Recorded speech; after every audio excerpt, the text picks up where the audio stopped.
The recording was already playing before I even pushed back my chair. That is what I want you to hold on to as I tell you this story. Not the toast, not the look on my parents' faces when I stood up, not even the sound of 300 guests going completely still in a ballroom that had just 60 seconds earlier been full of clinking glasses and polite laughter. What I want you to hold is that moment, the moment the voice coming through my phone speaker was unmistakably his, and every single person in that room understood, all at once, exactly what kind of man the father of the groom truly was. I had been waiting 14 months for that moment, 14 months of silence, 14 months of smiling and nodding and folding myself small so nobody would see what I was building. 14 months of letting people talk to me like I was the family disappointment, the one who never quite figured it out, the one who needed to be managed and contained and apparently silenced at my own sister's wedding. I played the recording aloud, and I stood there with my shoulders back and my hands steady, and I watched the truth do what truth always does when it finally gets enough air. It burned everything down. Hello, everyone. Thank you so much for being here with me today. If you're just finding this channel, drop the name of your city in the comments. I love knowing where you all are watching from. And honestly, after a story like this one, I find it comforting to know there are people out there from every corner of the world who understand that families can be complicated in ways that no holiday card ever captures.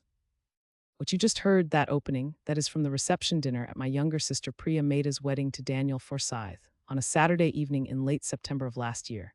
That is the moment I have been building toward for over a year. But you cannot understand what that moment meant without understanding everything that came before it. And everything that came before it goes back further than you might expect. So let me take you back. Let me take you back to the version of me that existed before I built anything, before I understood what I was capable of, before I knew that the people who were supposed to love me unconditionally had, in fact, placed a very long list of conditions on that love. My name is Reena Anand. I am 38 years old. I grew up in a household where the unspoken rule was this: Priya was the dream and I was the footnote. I want to be careful here because my parents are not monsters. They are people who had a very specific idea of what a successful daughter looked like, and Priya, with her perfect grades and her gentle manner and her extraordinary gift for making everyone around her feel chosen and admired, fit that idea exactly. I did not. I was louder. I was more stubborn.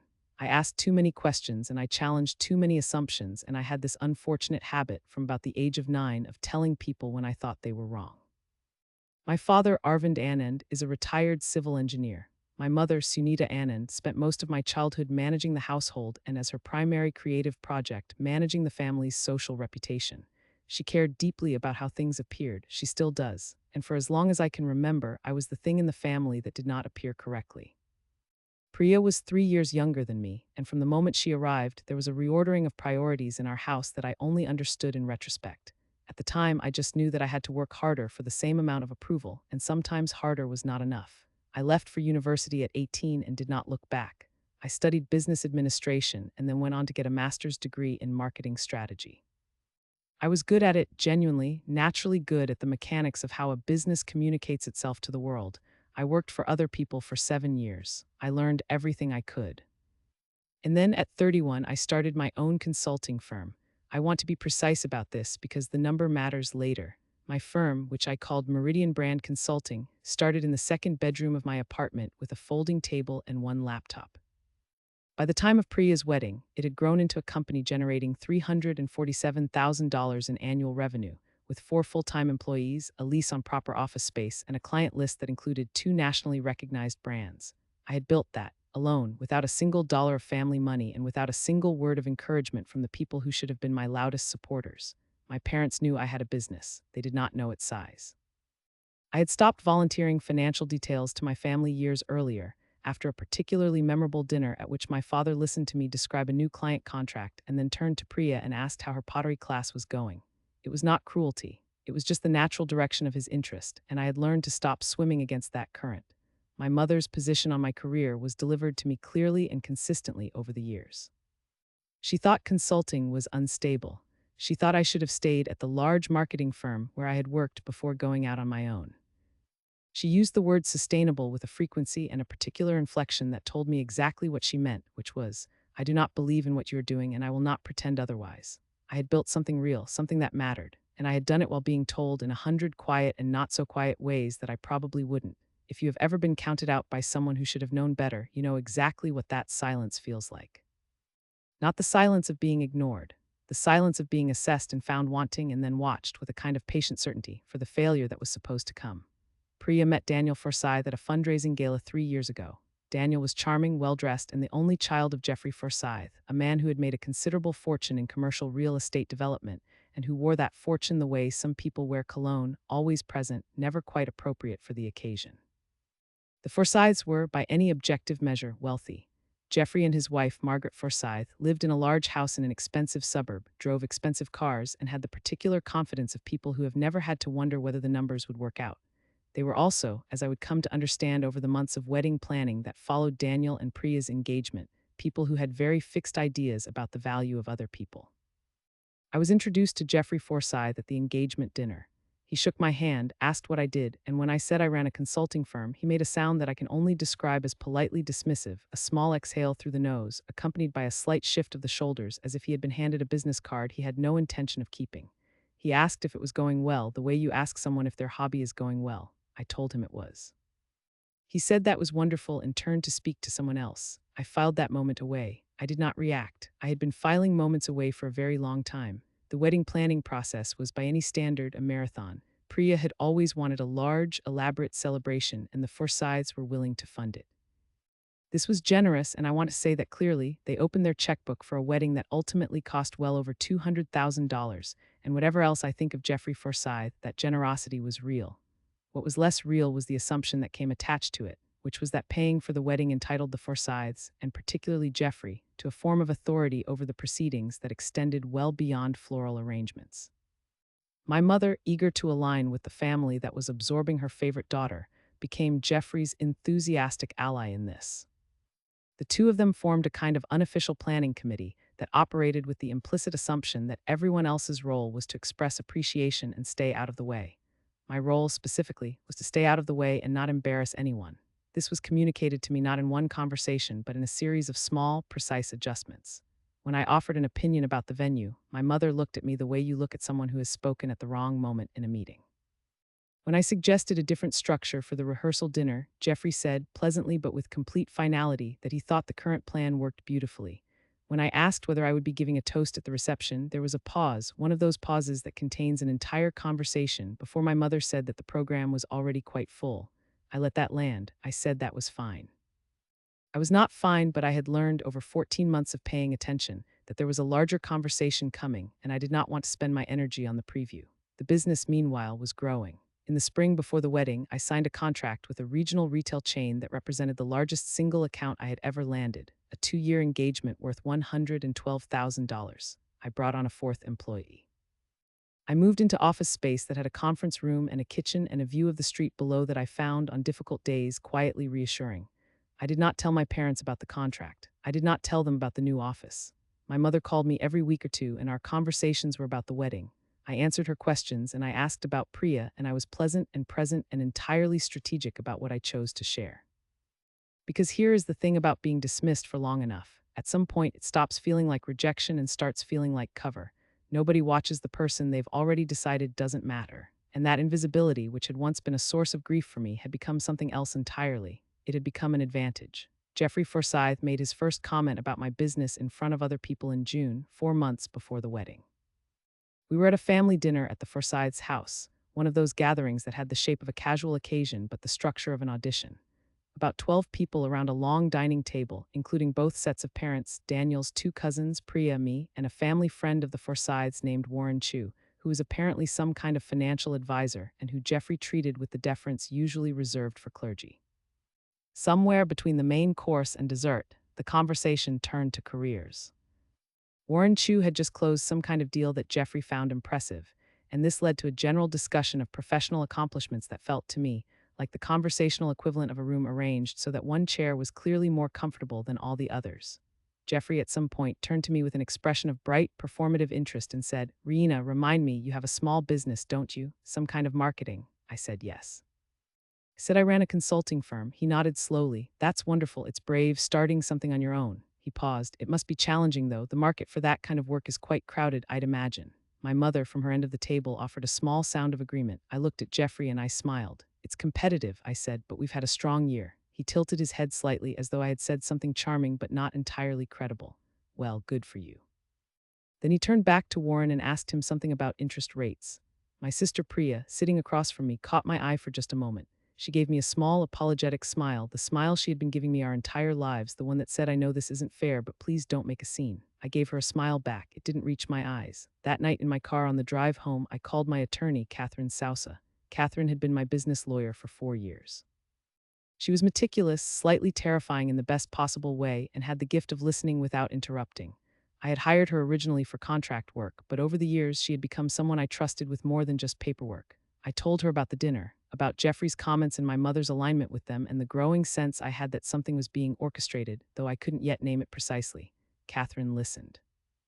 "Are you concerned about your business specifically?" she asked, "or is this more about the family dynamics around the wedding?" "Both," I said, "but I think they're connected. Jeffrey Forsyth is a man who needs to be the most important person in every room he's in, and I think he's decided I'm the thing that doesn't fit his picture of how this family merger is supposed to look." There was a pause. "Keep your eyes open," she said, "and start keeping notes, dates, what was said, who was present." I had already started. That was not the first time I had been in a room where someone underestimated me. I had learned a long time ago to treat those moments like deposits. Someday I would make a withdrawal. The betrayal that changed everything happened on a Thursday morning in August, 6 weeks before the wedding. I had been asked by Priya several months earlier to handle the welcome materials for the out-of-town guests, a small project thoughtful in scope that involved putting together welcome bags and a printed guide to local restaurants and activities. It was genuinely the kind of work I was good at, and I had poured real care into it. I sourced the bags, designed the inserts, wrote the copy, coordinated with the hotel to have them delivered to guest rooms before the rehearsal dinner. It was not a large project, but it was mine.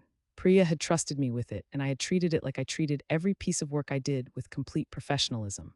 On that Thursday morning, I received a call from the hotel coordinator, a woman named Blythe Harris, who had been my main contact throughout. Blythe had a careful voice, the kind people use when they are about to deliver news they would rather not deliver. "Ms. Annan," she said, "I wanted to touch base about the welcome materials because I received some conflicting instructions yesterday, and I want to make sure we're aligned."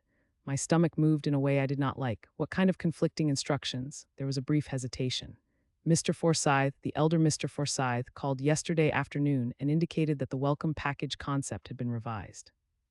He provided a new design and new copy and asked that the original materials you had approved be set aside." I sat very still. "Set aside?" "Yes." "He said you were aware of the change and had approved it."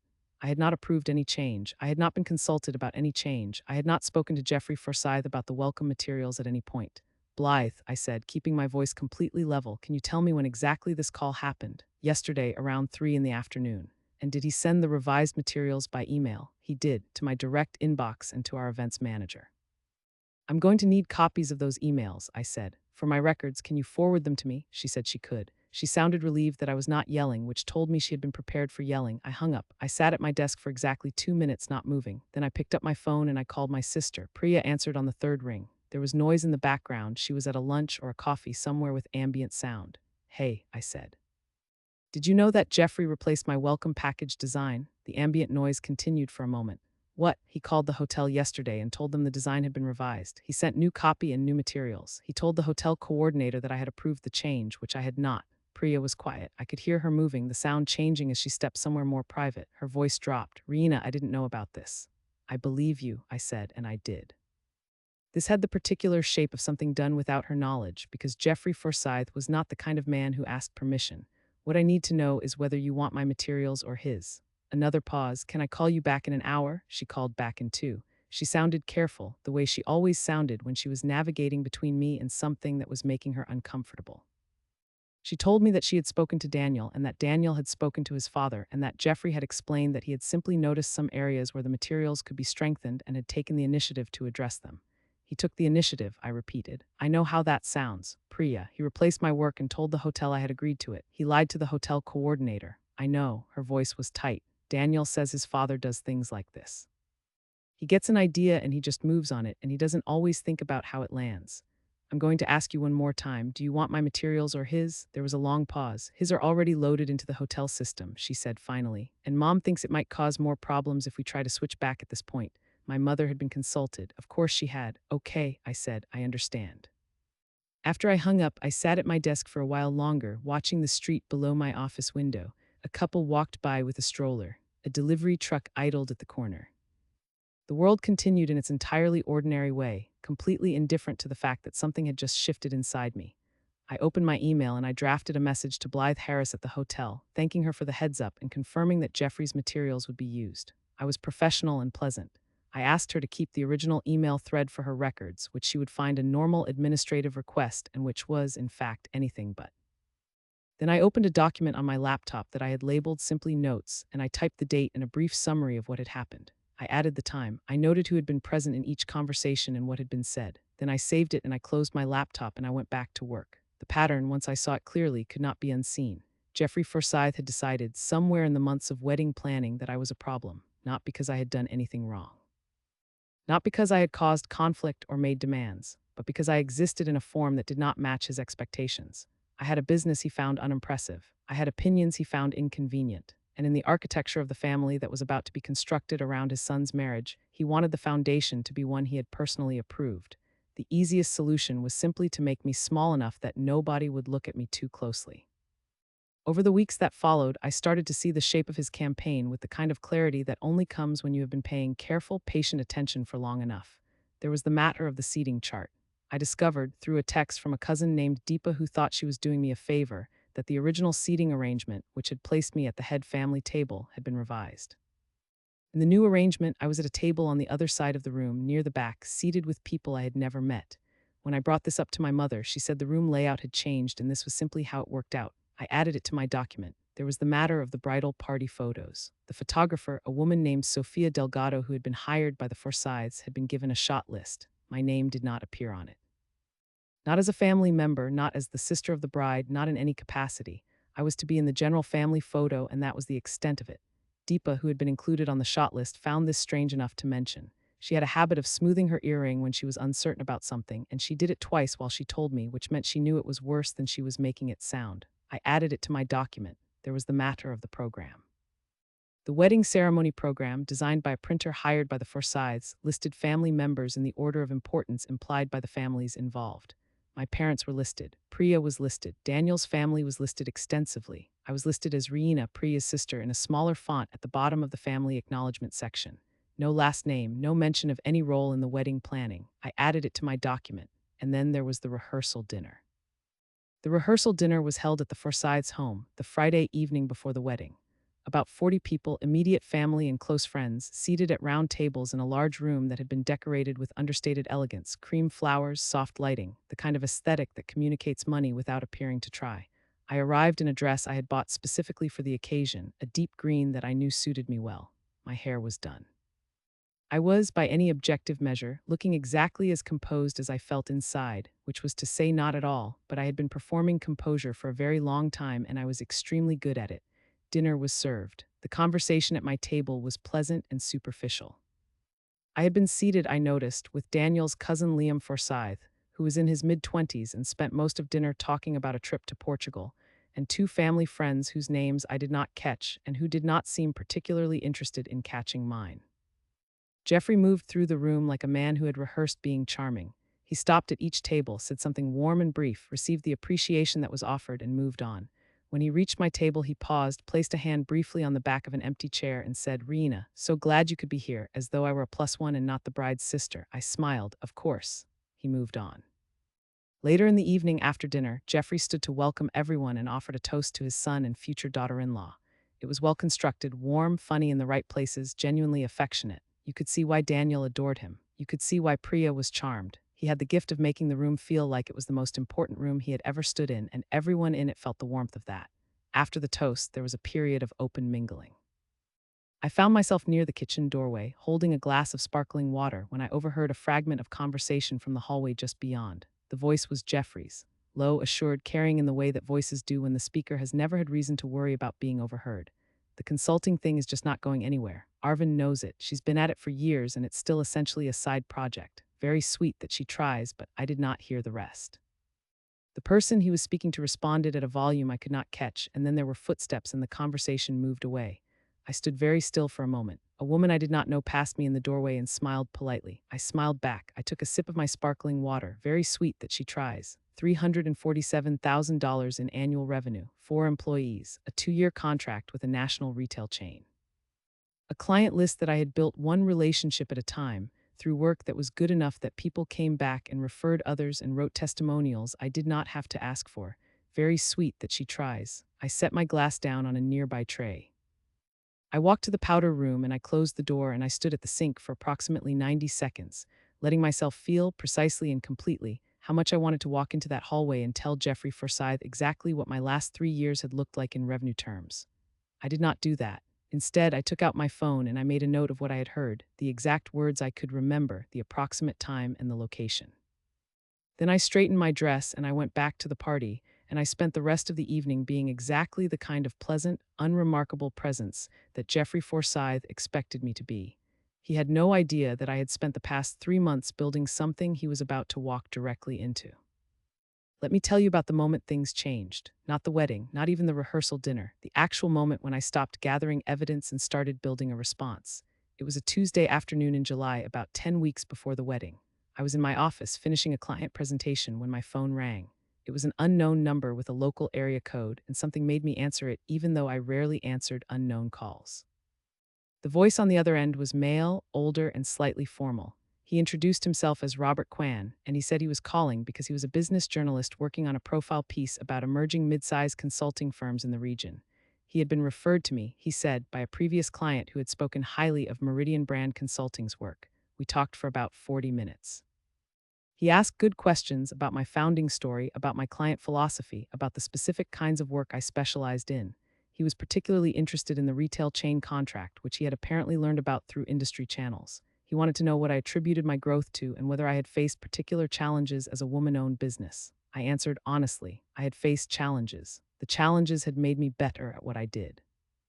At the end of the call, he told me the profile would run in a regional business publication in about 6 weeks.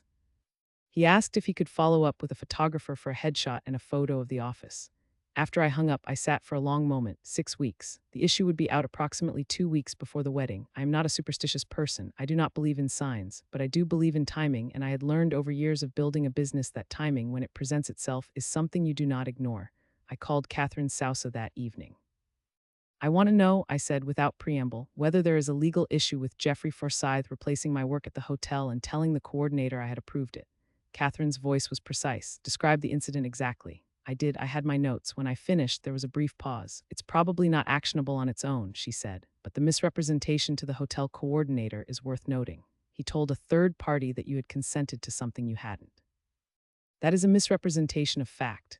I'm also aware, I said carefully, that he's been making statements about my business to other people. At the rehearsal dinner, I overheard him describe my firm as essentially a side project that was not going anywhere, in the context of a conversation about me to a third party. Did anyone else hear it? I don't know. I only caught part of it. What are you thinking? Catherine asked.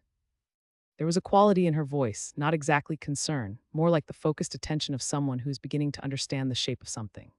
I'm thinking, I said, that Jeffrey Forsyth is going to give a toast at my sister's wedding. And I'm thinking that a man who has spent months positioning me as a failure in front of my family, in front of his family, in front of everyone who is going to be in that ballroom, I'm thinking that toast is not going to be kind to me. You think he'll address you specifically in a toast? I think he has been building to something for months. I think he sees the wedding as a stage, and I think he intends to use it. He's that kind of man, the kind who needs an audience for the things he's been wanting to say. Another silence. You're probably right, Catherine said finally. What do you want to do? I want to be ready, I said. I want to have everything documented, everything organized, everything in place. And I want you to help me understand what my options are if he says something defamatory about my business in front of 300 people. That, Catherine said, with a tone I had only heard from her a few times before, the tone that meant she was genuinely interested in a problem, is absolutely worth having a conversation about. We met in her office 2 days later. She had a conference table with 6 chairs, and she used 4 of them to spread out documents, which was her version of rolling up her sleeves. I brought my notes document, printed out, and a folder with the email chain from the hotel and the original welcome package materials I had designed. Catherine read everything without speaking. When she finished, she set the pages down and folded her hands on the table. Here is what I'm looking at, she said. The hotel incident establishes a pattern of unauthorized interference and misrepresentation. The comments you overheard at the rehearsal dinner, if corroborated, could establish a pattern of defamatory communication about you professionally. If he makes similar statements in a public forum, say in front of a large audience at a wedding reception, and those statements are false and damaging to your professional reputation, you have a significantly stronger case than you have right now. What constitutes a defamatory statement in this context? I asked. A false statement of fact that damages your reputation. If he says something like your business is struggling or failing and that is objectively false given your actual financials, that's defamation. If he makes a statement that a reasonable person would understand as an attack on your professional competence or standing and it's false, that is actionable. I nodded. And if I have a recording, Catherine looked at me, of the statement, if I happen to record the toast, which is a public event, at which I am a guest. Single party consent recording laws vary by state, she said carefully. In this state, you are permitted to record any conversation in which you are a participant. A public toast at an event you are attending, you are a participant in that, so a recording would be admissible. A recording would be extremely useful, Catherine said, with the careful precision of someone who is not going to advise me to do something she hadn't fully thought through. It would remove any ambiguity about what was said and in what context. I thought about that for a moment. And if I wanted to respond publicly in the moment to something he said, if I wanted to address it in front of the same audience, Catherine studied me with the expression of someone recalibrating their assessment of a situation. That would be your right. You can speak. You can share information that is factually accurate. You cannot defame him in response, but you can absolutely correct the record. She paused. What do you have in mind? I told her, all of it. The plan that had been forming in pieces over the past weeks, the pieces that had now assembled into something with a clear shape and a clear sequence. I told her about the recording at the rehearsal dinner and what I had overheard. I told her about the business profile that was about to run. I told her about the email I had been composing in draft form for the past 2 weeks. When I finished, Catherine was quiet for a long moment. Then she picked up her pen and opened her notepad. Tell me the sequence again, she said. Step by step, I want to make sure every piece is legally clean. She wrote for 45 minutes. When she was done, she looked up at me. This is a good plan, she said. It's proportional, it's legally sound, and if he does exactly what you expect him to do, he will, I said. Then you will be completely justified in everything that follows. I left her office and sat in my car for a while before driving back to work. It was a hot afternoon, the kind where the heat sits in the car even after you run the air conditioning for a few minutes, and I sat there with the engine running and the cool air starting to cut through the warmth, and I felt something I had not felt in a very long time. Not anger. Anger had been present for months and was more background noise than anything else by now. What I felt was something closer to clarity. The specific, quiet clarity of a person who is prepared for something difficult and knows, with complete confidence, that they are ready. I drove back to my office. I had a client call at 3 o'clock that went well. I had a team meeting at 4. I responded to emails and reviewed a proposal and approved a budget adjustment for a campaign that was performing above projection. At 5:45, I reopened the draft email I had been working on. I read it one more time. I made 2 small adjustments to the language. Then I saved it and closed it. It was not time yet, but it was almost time. The business profile published on a Wednesday morning, 11 days before the wedding. I found out it was live when my phone started going off at around 8 in the morning with texts from people I knew in the industry, colleagues, former clients, a few people I had met at networking events years earlier who had apparently stayed connected enough to notice. The piece was good. Robert Kwan was a careful writer, and he had captured something accurate about the kind of work I did and why it mattered. The headline used the phrase women-led growth, which I would not have chosen but which I understood from a publishing standpoint. There was a photograph of me in my office that I thought made me look slightly more serious than I actually am in person, and a photograph of the office itself that managed to convey, without any accompanying explanation, that this was a real company doing real work. The piece mentioned the $347,000 revenue figure. It mentioned the retail chain contract. It mentioned the 4 employees and the client list and the founding story. It was, in short, a detailed and accurate portrait of a business that was not in any way essentially a side project. I read it twice at my desk, then I saved the link. I did not send it to my parents. I did not send it to Priya. I did not post it on any form of social media, even though every instinct in me wanted to. I sat with the restraint, which was not comfortable, and I reminded myself that the moment for that information was coming, and it was not this moment. My mother called me that afternoon. She had seen the article. Deepa had sent it to her. She said it was wonderful and that she was very proud and that she wished I had told her how well things were going. You never asked, I said, which was perhaps slightly unkind but also completely accurate. She made a sound that was something between agreement and deflection. Jeffrey and Margaret are hosting a small brunch on Sunday for the families. I hope you'll be there. Of course, I said. The brunch was at the Forsyth house again, about 20 people. Margaret Forsyth, who had always been pleasant in a distant and carefully maintained way, greeted me at the door and said something warm about the article, which meant someone had sent it to her as well. Jeffrey said nothing about it. He was present at the brunch, gracious and polished, and he did not mention the article or my business or anything of substance. He spoke to me exactly twice, once to offer me a coffee and once to say that the weather had been beautiful that week. Both times, he looked just past my left shoulder, which was the visual equivalent of the noise he had made at that first dinner, a small, practiced form of erasure. I noticed that his right hand had developed a habit of adjusting his cufflinks when he was in a conversation he found insufficiently interesting. He did it when he spoke to me. He had done it at the rehearsal dinner as well. I filed it away. After the brunch, I drove to a park near my apartment and sat on a bench for an hour. I had my phone and I had my earbuds in, and I was listening to nothing, just sitting with the ambient sound of the park, dogs and children, and the occasional cyclist, the background noise of a world that was not aware of and had no interest in the Annan Forsyth wedding or any of the small, quiet battles being fought within it. I thought about Priya. I thought about what she would feel when all of this happened.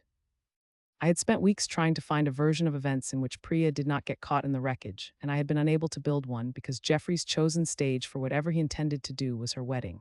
He had placed himself at the center of it. He had made his toast the moment he was building toward. I had not asked for any of this to be true, but it was true, and I could not undo it. I called Priya that evening. We talked for half an hour about wedding logistics, the final dress fitting, the florist, the cake, and at no point did I tell her what I knew, what I suspected, or what I was preparing to do. I listened to her voice, which was tired and happy in equal measure, the voice of someone standing at the edge of a new life and feeling the enormity of it. I thought about how much I loved her, which had never been in question. The love was not the complication. The complication was everything surrounding it. I'm happy for you, I told her at the end of the call. I know you are. Her voice softened. Reena, thank you for everything you've put into this. Of course, I said. After I hung up, I sat for a while in the quiet of my apartment. My building made the specific sounds that buildings make at night: the elevator, the pipes, someone's television in an apartment above mine. Normal sounds, unremarkable, the kind of sounds that fill the time between things. I had exactly 10 days until the wedding. I opened my laptop. In the weeks leading up to the wedding, I had been conducting a very specific kind of preparation that had nothing to do with dresses or hair appointments. I had been collecting, documenting, organizing, building a structure that would hold everything I needed it to hold at the exact moment I needed it. The email was the centerpiece.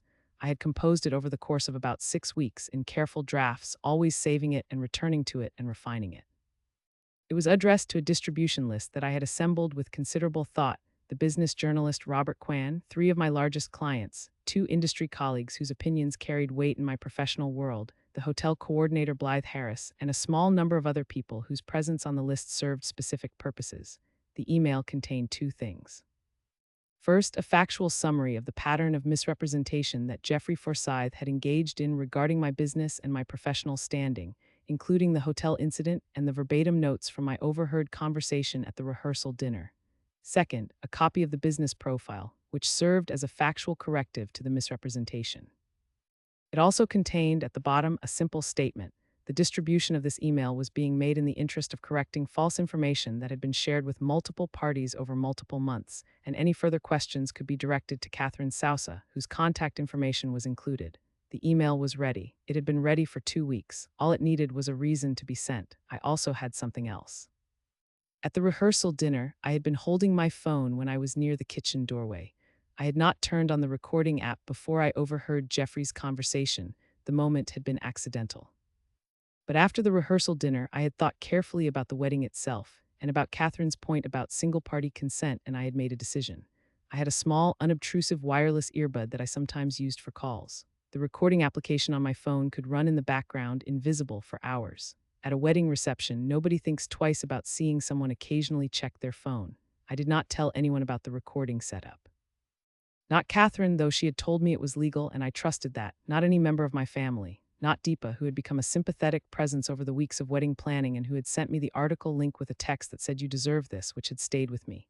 This was mine. It had always been mine, this particular form of patience, this particular form of preparation.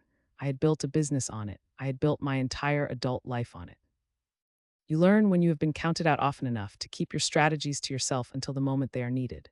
You learn to smile and seem unremarkable and let people continue to hold opinions you know are wrong, because the wrongness of their opinion is going to do more work for you than any argument you could make in the moment.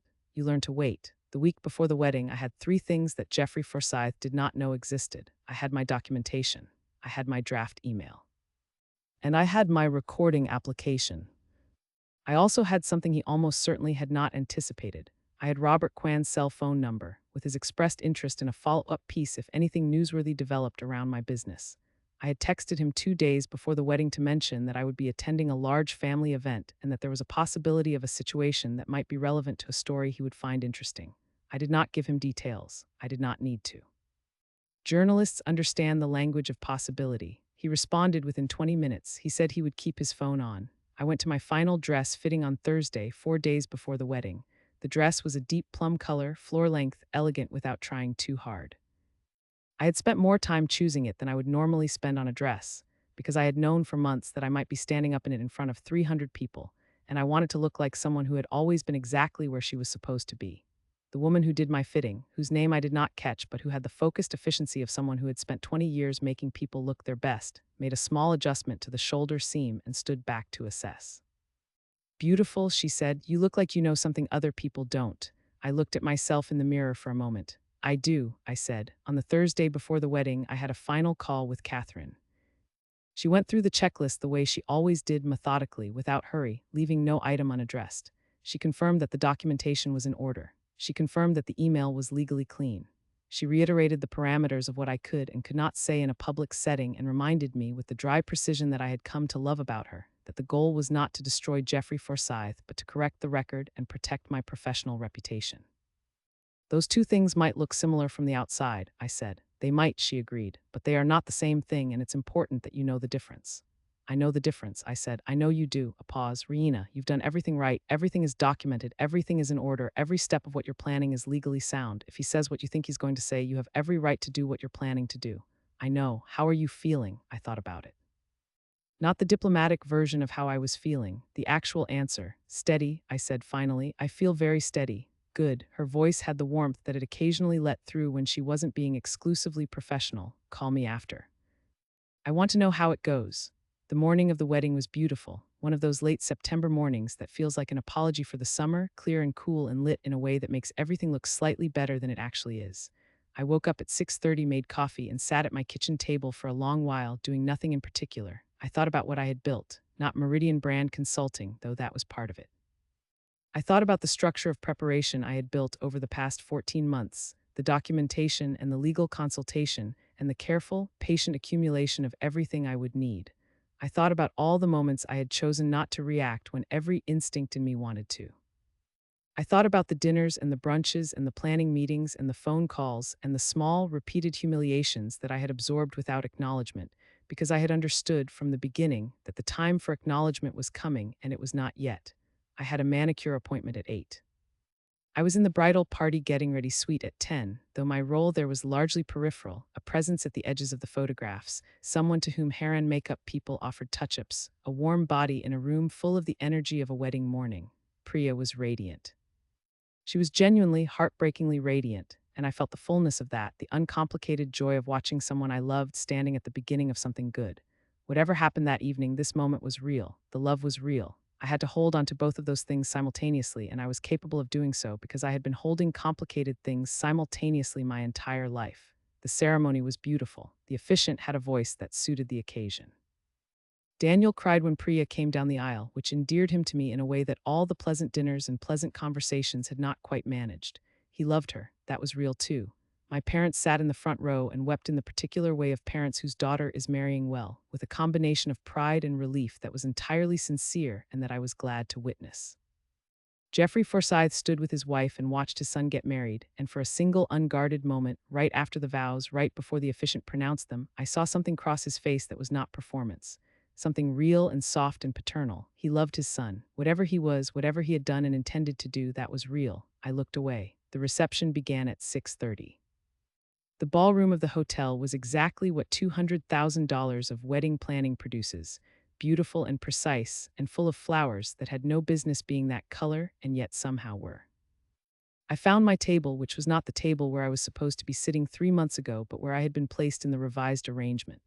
I sat down. I smiled at my table companions, who were pleasant and who asked me how I knew the bride. I told them I was her sister. They said how wonderful, and we talked about things that were not the wedding, and I ate my dinner and drank one glass of wine and kept my phone on the table beside my plate with the screen face down.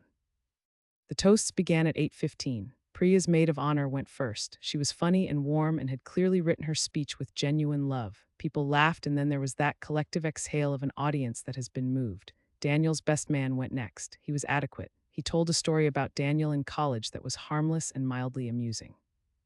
My parents were not scheduled to give toasts. This had been one of the arrangements made in the planning process that I had not been consulted about.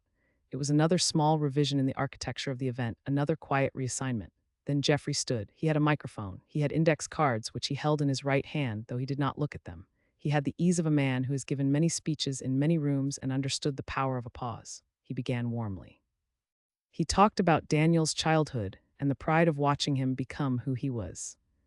He talked about Priya with genuine affection. She was everything they had hoped for Daniel, he said, and he meant it. You could hear that he meant it. He got a laugh. He got a warm sound from the crowd that was genuine and deserved, and then he turned, slightly, just enough that his body was oriented in a direction that was not entirely away from me. And he said, in the voice of a man sharing a gentle observation with 300 people who trusted his judgment, every family has its challenges. Every family has the ones who make it easy, and then the ones who, well, he smiled, the particular smile of a man who's about to say something unkind and has decided to frame it as affection, the ones who are still figuring it out. We've all been watching with a lot of love as Priya's older sister navigates her little venture in the business world. It takes courage to try.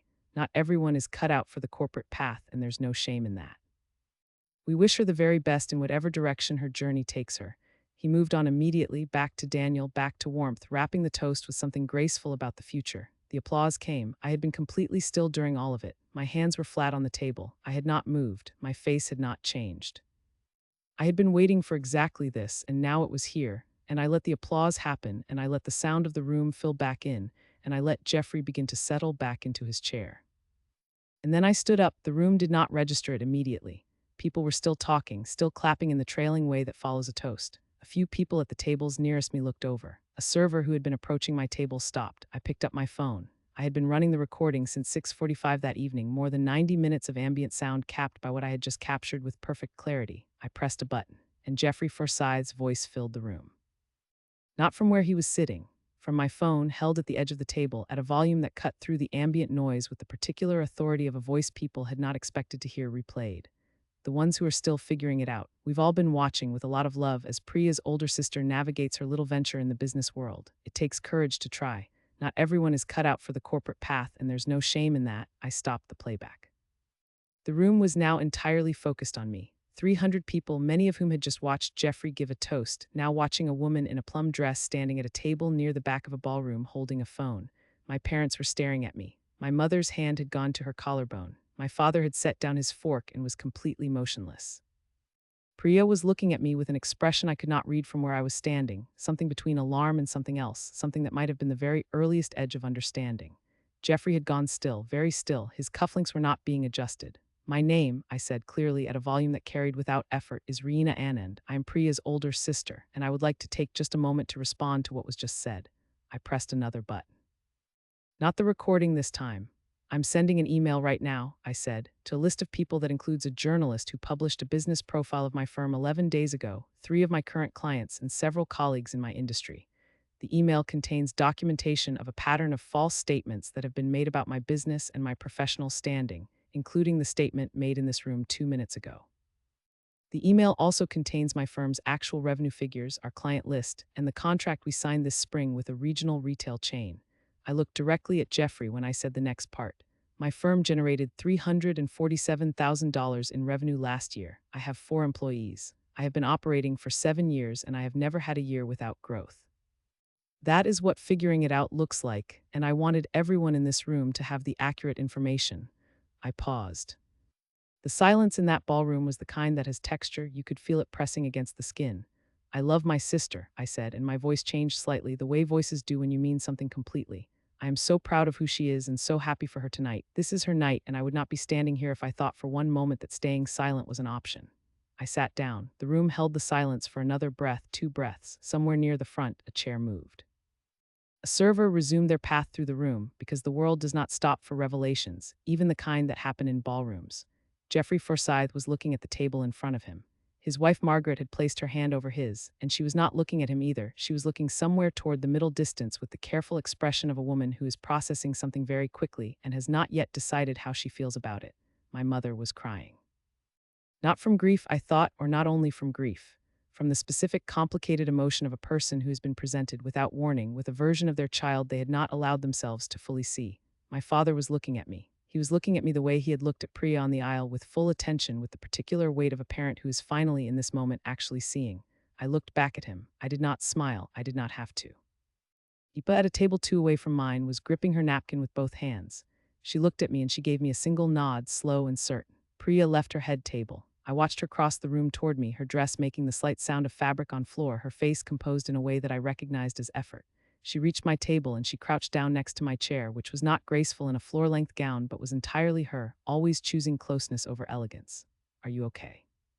She asked, low enough that only I could hear. "Yes," I said. "I didn't know he was going to say that." "I know you didn't." She looked at me for a moment with the full attention of someone who is seeing something clearly and finding it both worse and more admirable than they expected. "You planned this." "I prepared for it," I said. "There's a small difference." She put her hand on my arm. Just rested it there for a moment, warm and present, and I felt the full weight of everything that we were and had always been to each other, all the years of growing up in the same house with the same complicated inheritance of expectations and comparisons and love that was real even when it was poorly distributed. She was my sister. She had always been my sister, with everything that meant. "I'm sorry," she said. "Don't be," I said. "This is your wedding." "Go be married," she laughed, a small, genuine, slightly teary laugh, and she squeezed my arm and she stood and she went back to her table where Daniel was watching her with the expression of a man who had just witnessed something he didn't entirely understand, but who was going to spend the rest of his marriage making sure his wife never had to stand in a ballroom like that. I turned back to my table. My table companions were looking at me with the wide-eyed attentiveness of people who had come to a wedding and accidentally gotten something considerably more interesting. One of them, a woman about my age with short hair and earrings that caught the light, leaned forward slightly. "I'm Amara," she said. "I'm a friend of Daniel's from business school, and I just want you to know that was extraordinary." The rest of the evening was not what any of us had planned. Weddings have a momentum of their own, and this one found its footing again. The dancing started, the cake was cut, the music was exactly loud enough to make private conversations possible in a way that they had not been during the toasts. People danced, people drank and talked and took photographs. Jeffrey Forsyth did not approach me, I did not approach him. He and Margaret left earlier than I had expected. By 9:30, their chairs at the head table were empty, and I was told by Deepa that Jeffrey had developed a headache. My parents came to me during the dancing portion of the evening. My father came first, alone. He sat in the empty chair next to me, and for a moment he didn't say anything. He had the expression of a man working through something large in a short period of time. $347,000, he said finally. "Last year," I said. "This year will be higher." He was quiet again. Then, "I didn't know." "I know you didn't. I should have asked." He looked at his hands. "I should have asked more often." It was not a full apology, and it was not everything I had spent years wishing I could hear, but it was true. It was real. My father was not a man who found apology easy, and this was the closest he had come in the 38 years of my life, and I was going to let it be enough for tonight. "Thank you for telling me," I said. My mother came after him. She had touched up her makeup, but her eyes still showed the evening. She took my hands in hers without preamble, which was not something she typically did, and held them.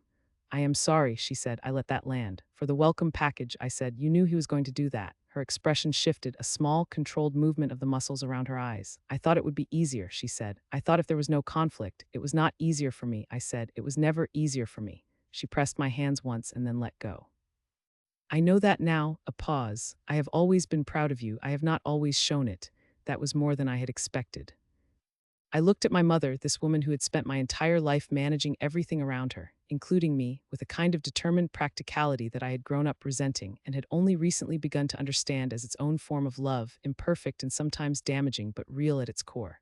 "I know," I said. The wedding wrapped around midnight. I danced twice, once with Deepa, once with Priya's new husband Daniel, who held himself with the slight stiffness of someone who was not sure what to say and had decided that silence with good rhythm was a reasonable substitute. He was taller than I expected up close. He smelled like cedar and something floral that was probably from the wedding flowers. "My dad," he said at one point during the song. "Yes," I said, not making it easier. He stopped, started again. "He isn't always aware of how things come across." "He was aware tonight," I said. "He had index cards." Daniel processed that. "I'm sorry," he said, "and I want you to know Priya loves you more than I think you know." "I know exactly how much she loves me," I said. "That's why I'm here." The email had gone out at 8:16 in the evening, 41 minutes after Jeffrey sat down from his toast. By the time I left the wedding at 12:30 in the morning, I had 7 responses. Robert Kwan had replied within 12 minutes with 3 words: "Call me Monday." 2 of my clients had responded with variations of, "We had no idea this was happening, and we want you to know our confidence in you is unchanged." Catherine Sousa had replied with 2 words: "Perfect execution." I drove home through quiet streets, the city doing its late night version of itself, lights and occasional figures, and the particular silence of a place that is not actually silent but has slowed to something manageable. I parked in my building's garage and sat for a moment before getting out. My phone had continued to generate responses while I drove.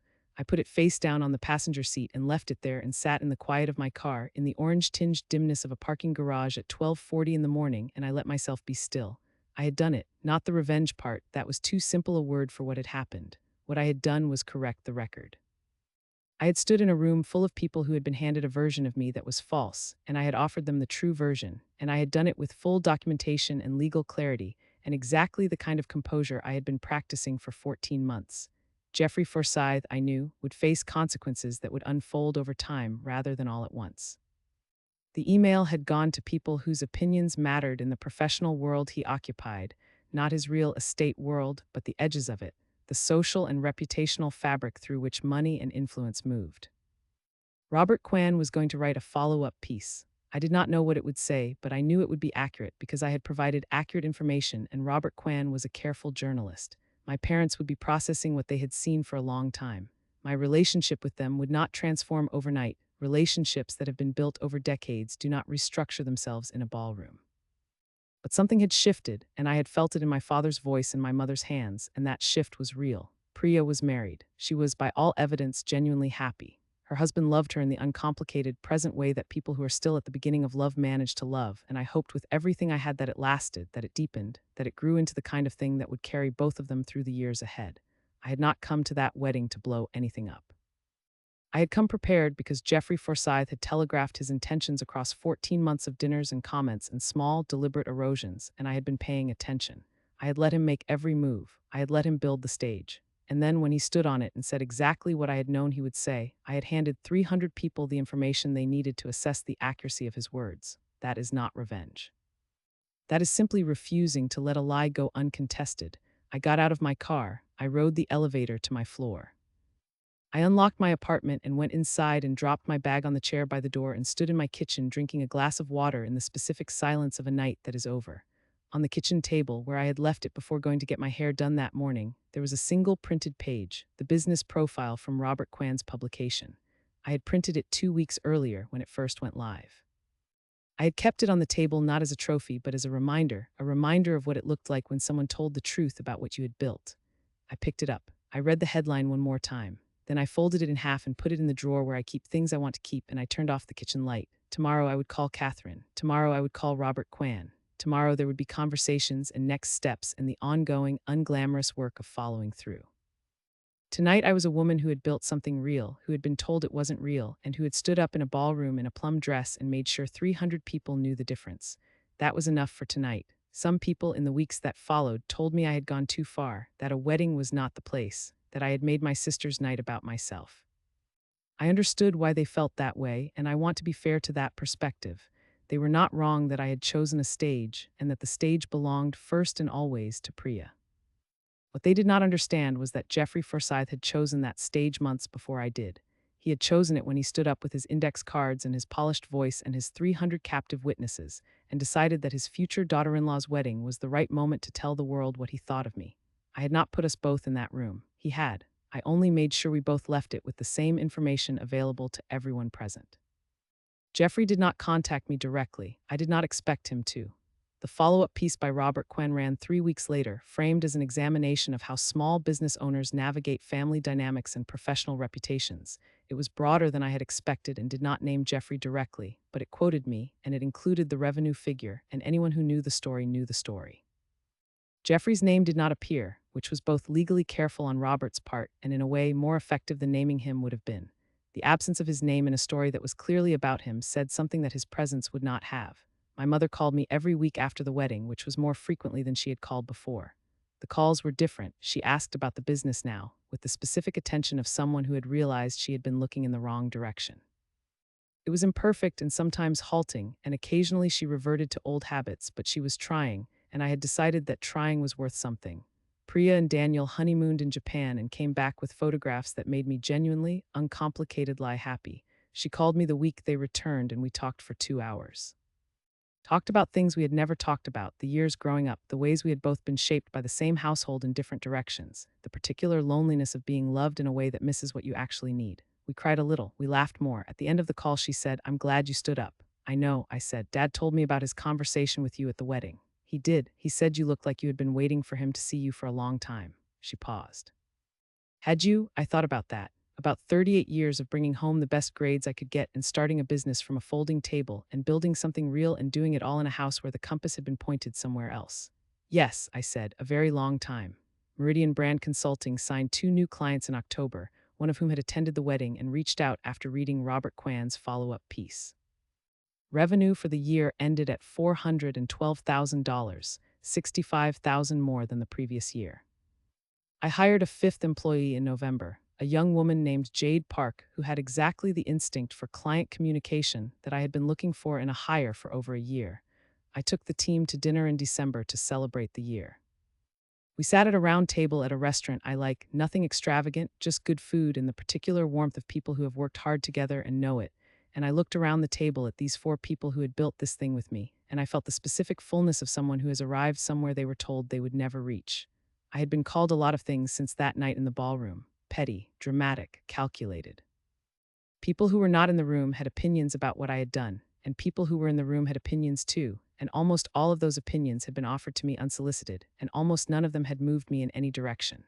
What had moved me, what stays with me, is my father's face across a crowded reception hall, the way he had looked at me finally with full attention, the way that look had felt like water after something long and dry. You do not spend your life building something real so that someone else can call it a side project.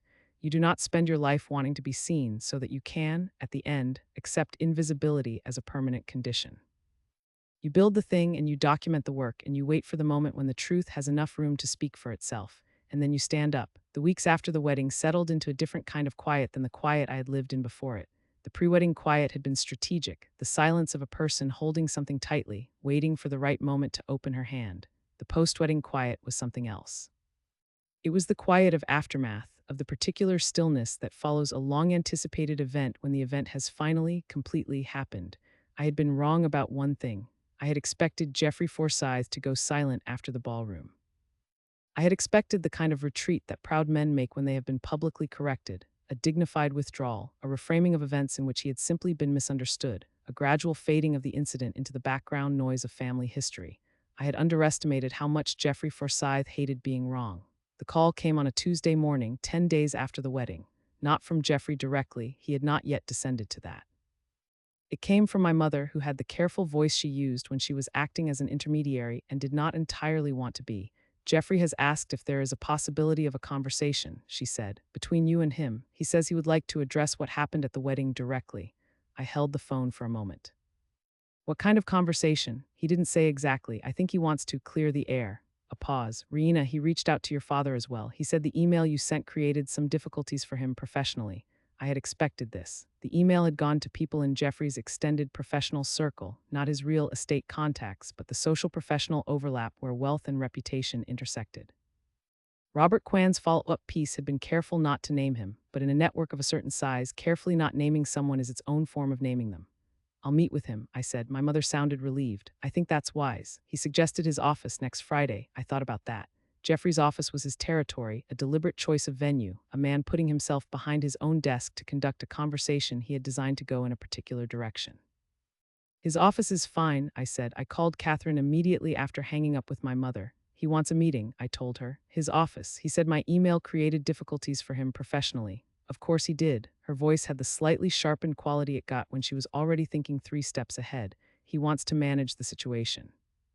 He's going to present this as an opportunity to resolve things, and what he's actually going to do is try to get you to agree to something that makes the problem go away for him." "I know. What do you want from this meeting?" I had been thinking about that since my mother called. "I want to understand the full extent of what he's been saying about my business. I know what I overheard at the rehearsal dinner. I have a strong suspicion there's more, and I want it on record." A pause. "You're going to record the meeting." "Single-party consent state," I said. "I am a participant in the conversation." "Correct." Another pause, longer this time. "Reena, if he makes an offer, any kind of formal offer, financial or otherwise, do not accept it in the meeting. Tell him you'll need time to consider. Let me see it before you agree to anything. Obviously. And if he tries to get you to sign anything, Catherine, I have a business law attorney." I'm not going to sign anything in a meeting I requested because it created difficulties for him professionally. A beat of silence. No, she said, with something that was almost warmth. No, I don't suppose you are. I arrived at Jeffrey Forsythe's office on a Friday afternoon in mid-October, precisely on time, which was a choice. Not early, which would have communicated eagerness. Not late, which would have communicated hostility. On time, which communicated only that I had other things to do, and this meeting occupied a specific slot in a full calendar. His office was on the 14th floor of a building in the commercial district, the kind of office that has been decorated to communicate permanence and success without ever quite tipping into ostentation. Dark wood framed photographs of projects, a view of the city that was genuinely impressive and that he had clearly positioned his desk to take full advantage of.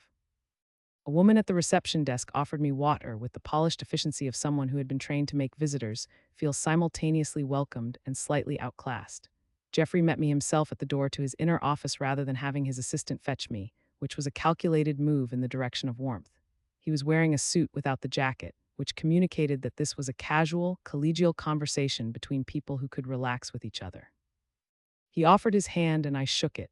Riina, his voice was measured, friendly in the surface-level way of a man who has been told that friendliness is the correct opening register. Thank you for coming, please sit. I sat across from his desk. He sat behind it, and I noted that he stayed behind it rather than taking one of the chairs on my side, which told me the collegial presentation had its limits. There was a moment of silence that I did not fill.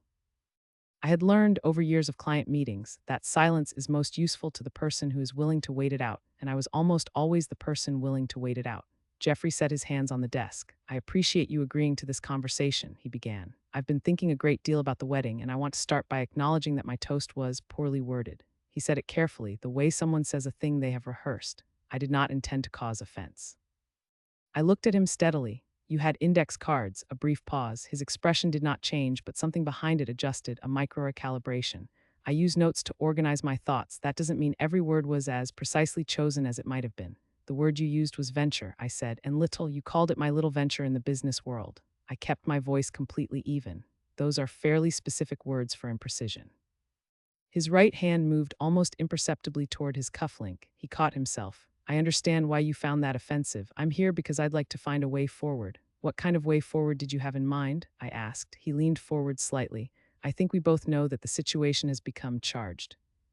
The email you sent reached people in certain circles who know both of us or know of both of us, and the resulting conversations have been. He searched for the word complicated. Complicated for you, I said, a slight tightening around the eyes. For everyone, this is Daniel and Priya's family now. They have a marriage to build. They don't need their parents and siblings in a public dispute.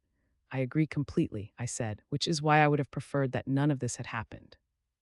As would I, he seemed to feel that we had arrived at something like common ground. So here is what I'd like to propose. I am prepared to make a formal statement in writing to the relevant parties, acknowledging that my characterization of your business at the reception was inaccurate. In return, I would ask that you treat this matter as resolved. No further communications to external parties. No ongoing escalation. I looked at him for a long moment. He was watching me with the expression of a man who believes he is offering something of considerable value and expects it to be recognized as such. I let my shoulders drop slightly, just a fraction, enough to read as softening as the particular physical language of someone who is carrying something heavy and has been offered a chance to put it down. I had been practicing this exact shift since I decided to take the meeting, not the slump of defeat. The specific controlled deflation of a person who is tired and wants it to be over. A formal statement, I said. My voice came out quieter than it had been, a little more uncertain around the edges. In writing, he confirmed, to the parties you included in your email, correction of the record as you might put it. He allowed himself a small, carefully modest smile. I think that's a reasonable resolution. I looked at my hands. I let the silence sit for 2 full seconds. Long enough that he might wonder if I was going to cry, which was exactly where I wanted his assumptions to be pointed. I don't want this to be a problem for Priya and Daniel, I said, softer still. Nor do I. That's exactly why I called this meeting. I took a slow breath. I let it out audibly, not dramatically, but enough. The sigh of someone who has been fighting something and has found the fight more exhausting than the victory is worth. I had not had to manufacture the exhaustion entirely.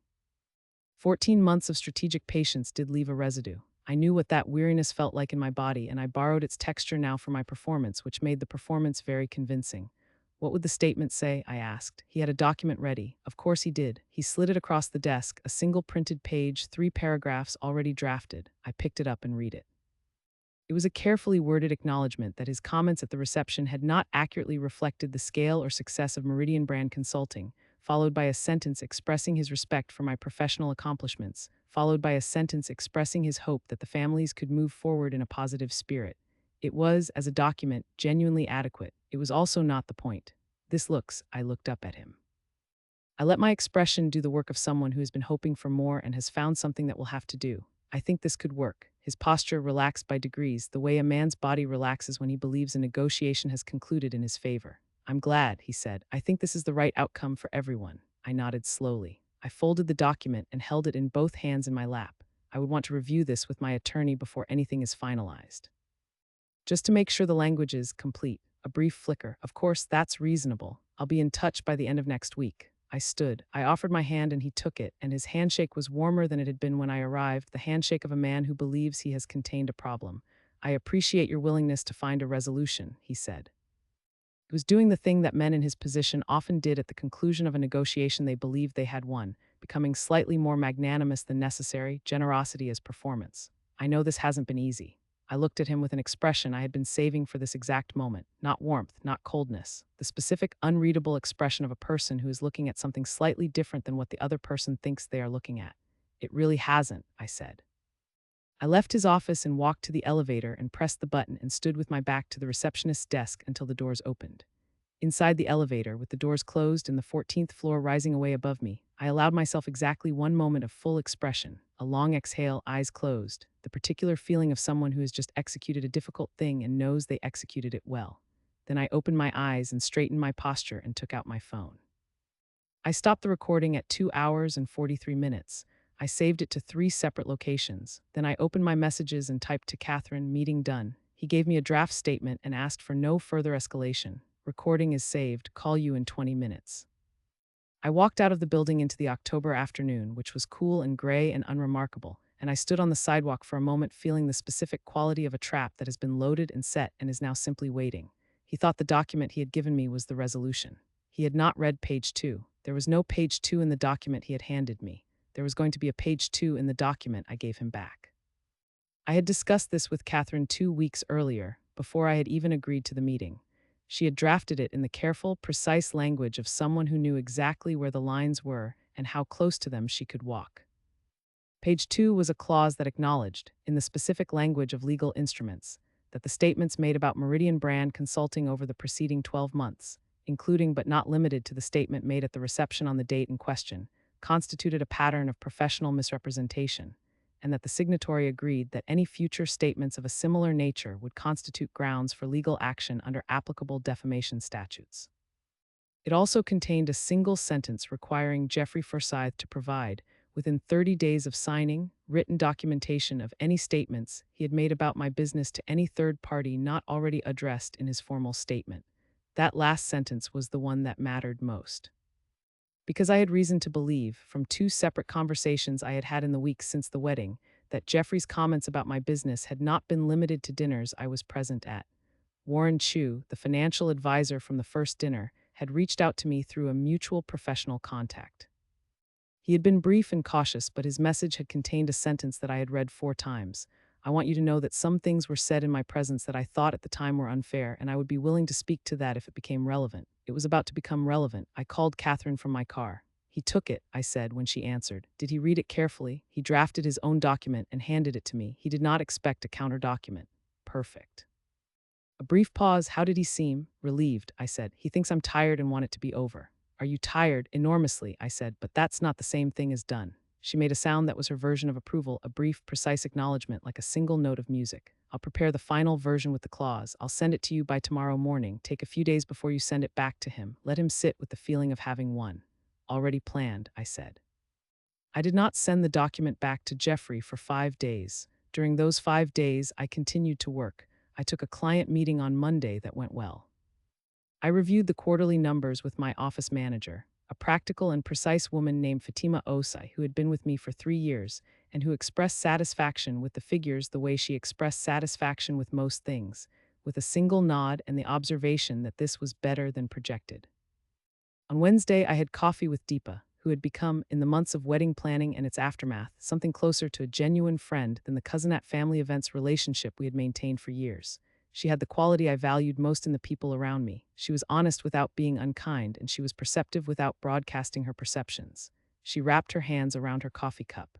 Jeffrey told someone at the club that you blindsided him at the wedding. That you had been planning it for months. I had been planning it for months, I said. He said you were unstable. She said it flatly in the way of someone reporting a fact rather than endorsing one. That's defamation, I said. For the record, that is an actionable statement. Deepa looked at me over the rim of her cup. He doesn't know that you know he said it. He will, I said. It'll be in the document. She processed this for a moment.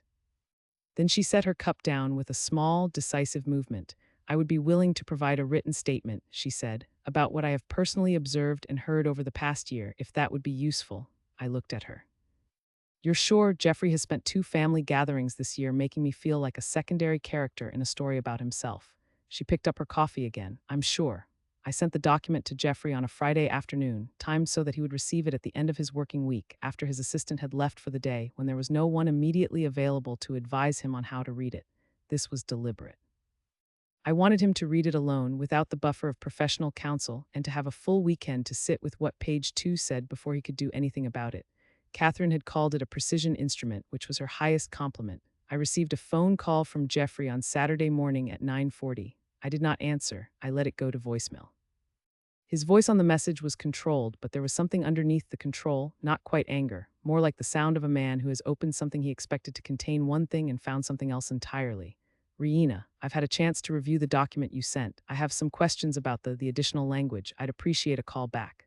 I texted Catherine. He called. I didn't answer. Left a message with questions about the additional language. She replied within 3 minutes. Good. Call me Monday. Do not call him back before we speak. I did not call him back on Saturday. I did not call him back on Sunday. On Sunday, I cooked a meal I had been meaning to make for weeks, something involved and time-consuming that required attention and good music, and the particular satisfaction of doing something with your hands for no strategic purpose whatsoever. I had 2 friends over for dinner. We talked about nothing related to the wedding or Jeffrey Forsyth or documents with additional language, and it was the most purely enjoyable evening I had spent in several months. One of my friends, a woman named Lena Park, who had known me since graduate school and who had a gift for the exact right observation at the exact right moment, looked at me across the dinner table at one point and said, "You look different." Different how? She tilted her head, considering. Like you put something down that you've been carrying for a while. I'm almost done putting it down, I said. Not quite yet. On Monday morning, I called Catherine. She had spoken to Jeffrey's attorney over the weekend. Apparently, he had reached someone on a Saturday, which told me his level of alarm, and the picture was becoming clearer. His attorney is going to push back on the clause requiring documentation of prior statements, Catherine said. That's the one that costs him the most. If he has to produce written documentation of every conversation in which he discussed your business, he has to implicitly acknowledge that those conversations happened. Which is why it's in the document, I said. Which is exactly why it's in the document. A pause. Here is the situation as I read it. He has 2 options.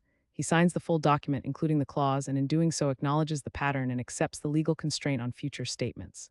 Or he refuses to sign and we proceed with what we have, the recording from the reception, the documentation of the hotel incident, Deepa's written statement, and Warren Chu's willingness to speak to what he observed.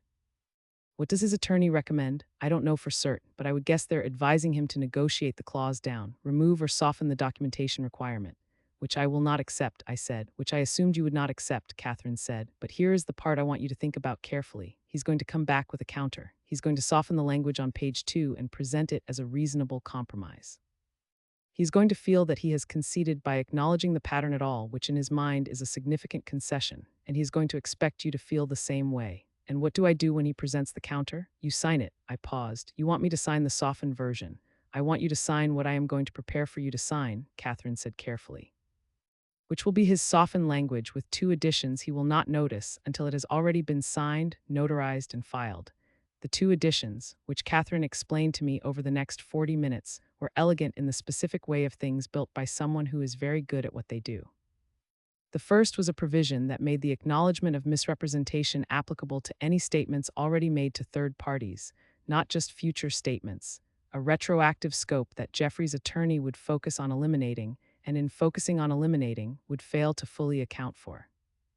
The second was a clause that made the agreement subject to the jurisdiction of the civil court, meaning that any dispute about its terms would be resolved in a legal proceeding where the full record, including the recording, the documentation, and Deepa's statement, would be entered into evidence. The filing clause was the thing that mattered. Once an agreement was filed with the court, it was public record. The acknowledgement of misrepresentation became a matter of public record. And a matter of public record was something that Robert Quan, should he ever want to write a more pointed follow-up piece, could cite without any cooperation from anyone. Jeffrey's attorney sent the counterproposal the following Wednesday. I read it with Catherine on a video call, the two of us working through it paragraph by paragraph, and the counter was exactly what Catherine had predicted. The documentation requirements softened significantly, the scope of the acknowledgement narrowed, the language throughout adjusted toward vagueness. The kind of document that a man could sign while telling himself it committed him to very little. They had not touched the jurisdiction clause. They had left in the provision I needed most, probably because it looked technical rather than substantive, the kind of language that attorneys include in every document and that clients stop reading after the third paragraph. He's going to bring this to a meeting, Catherine said, in person. He wants the closing handshake. He wants to see my face when I sign it, I said. Yes, then let's give him what he came for. The second meeting was at a neutral location, a conference room at Catherine's firm, which was her suggestion and which I appreciated because it put her between Jeffrey and me in both the spatial and professional sense. Catherine sat to my left. Jeffrey arrived with his own attorney, a man named Philip Gary who had the practiced neutrality of someone paid to be the least interesting person in a room. Jeffrey looked different from the first meeting. Not diminished, he would never look diminished. That was not in his vocabulary, but careful. The way a man looks when he has realized that the situation he thought he was managing is slightly less managed than he believed. Catherine made introductions with the brisk efficiency of someone for whom pleasantries were a professional courtesy and nothing more. Philip Gary nodded. Jeffrey looked at me across the table with an expression I had not seen from him before, something that was not quite respect, not quite wariness, but an approximation of both. I appreciate everyone making time for this, Jeffrey opened. Catherine did not respond to the pleasantry. She placed the revised document on the table. We've reviewed your counterproposal. We're prepared to execute today with 2 modifications to the language in Section 3. Philip Gary leaned forward. The next 30 minutes were a precise, technical conversation between 2 attorneys in which Jeffrey and I barely spoke. Catherine held every modification she had planned for. Philip pushed back on the retroactive scope and accepted a slightly narrowed version that was, in fact, exactly the version Catherine had planned to end up with. The jurisdiction clause was never discussed. At the end of the 30 minutes, Catherine placed the final document in front of me. I picked up the pen. I looked at the document. I let my hand tremble, just slightly. The specific fine tremor of someone who is holding something that matters too much. I had practiced it. My hand moved to the signature line and paused there for 1 beat, 2 beats, the pen touching the page but not yet moving. Jeffrey across the table was very still. He was watching my hand. I knew without looking up that he was watching my hand with the expression of a man who is waiting for a conclusion he believes is favorable and is impatient for it to arrive. I signed. I signed in my full name cleanly, without hesitation, in the hand I used for everything that mattered. I set the pen down. I pushed the document toward Catherine, who passed it to the notary who had been waiting on the far side of the table, and the notary pressed her seal, and it was done. Jeffrey picked up his copy. He looked at it once briefly, with the expression of a man checking that the numbers on a check are the ones he requested. Then he placed it in the portfolio he had brought, and he sat back in his chair with the very slight, very controlled exhale of someone releasing a tension they have been holding for 2 weeks. He looked at me across the table. I think this is the right outcome, he said. I met his eyes and I held them. I think you'll find it is, I said. He did not fully understand what I meant. I had not expected him to. Philip Gary gathered his things. Catherine made brief, professional small talk about the timeline for filing. Jeffrey stood and buttoned his jacket and offered his hand, first to Catherine and then to me. I shook it. Thank you for your willingness to resolve this, he said.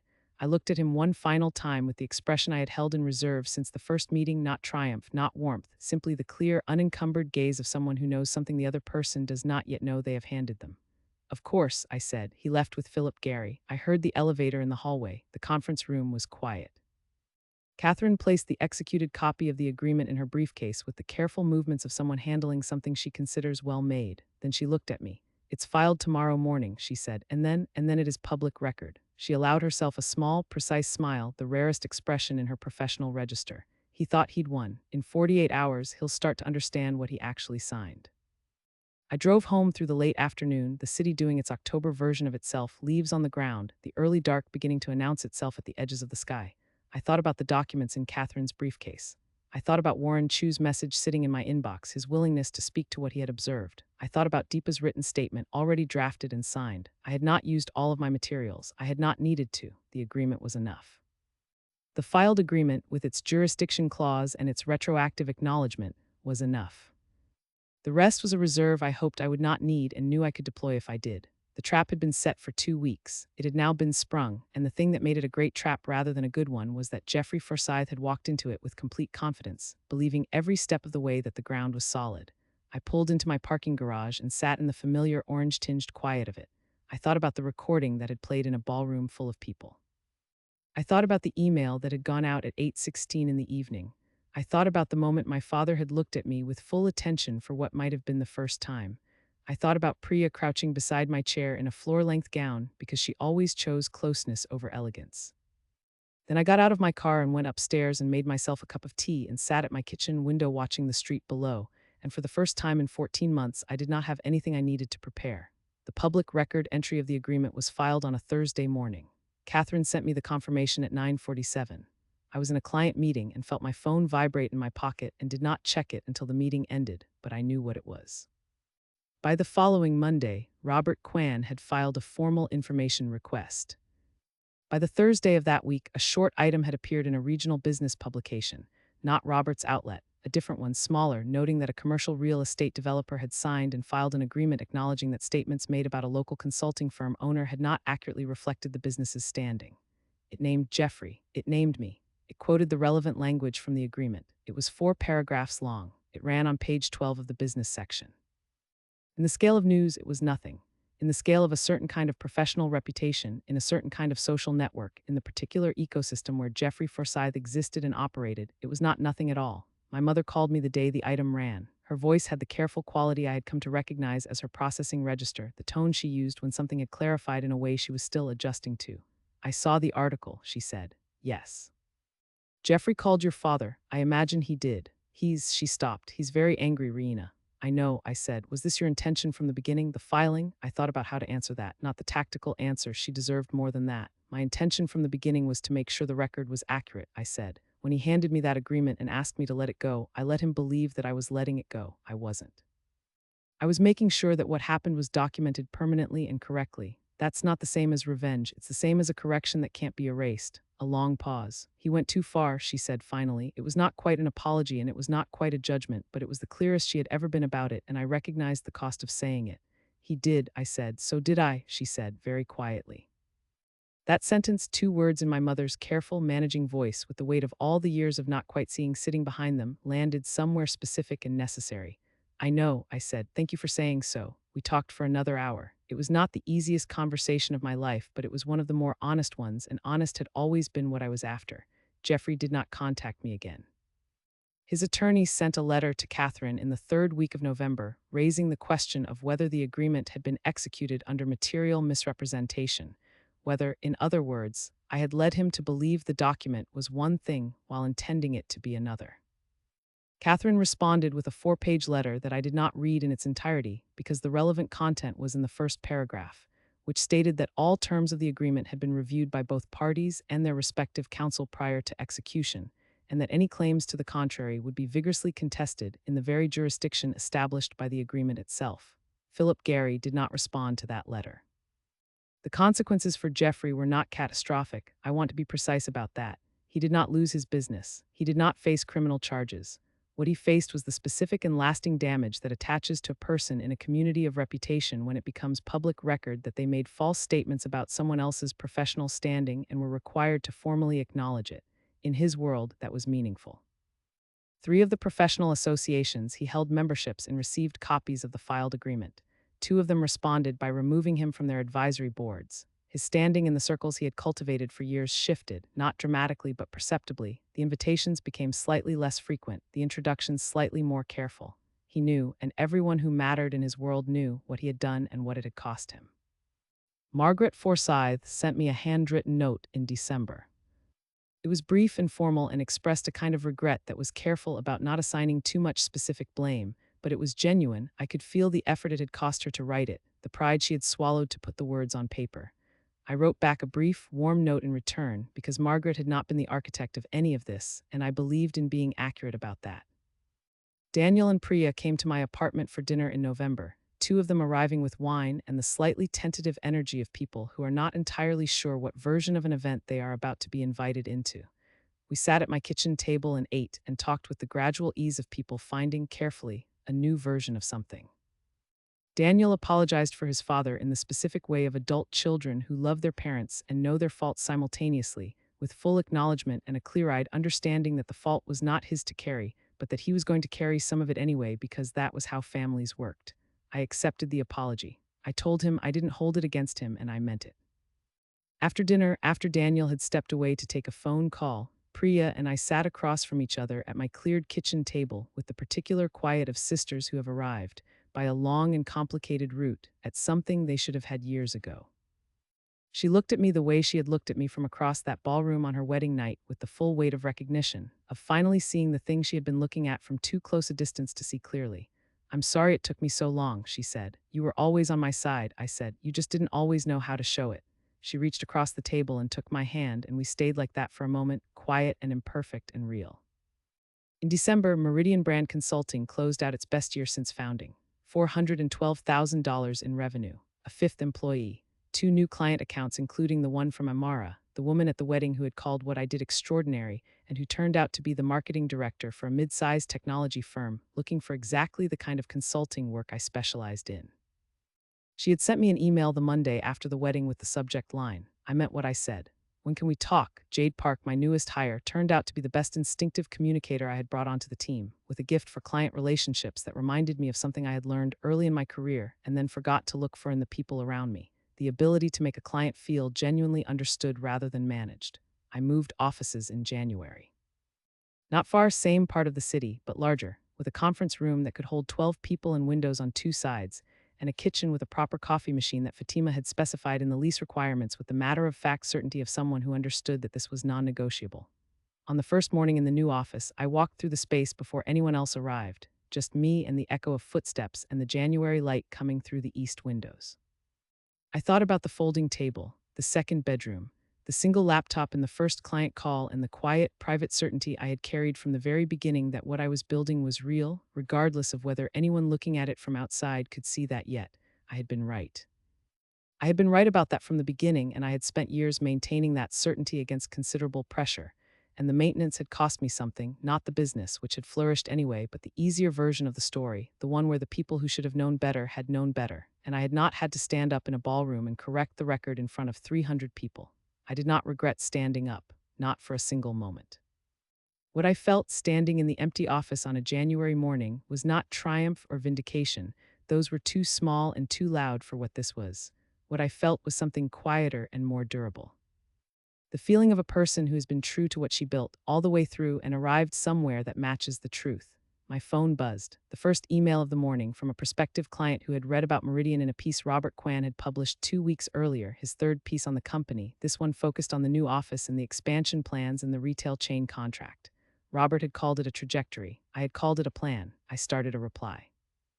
There is a particular kind of strength that does not announce itself.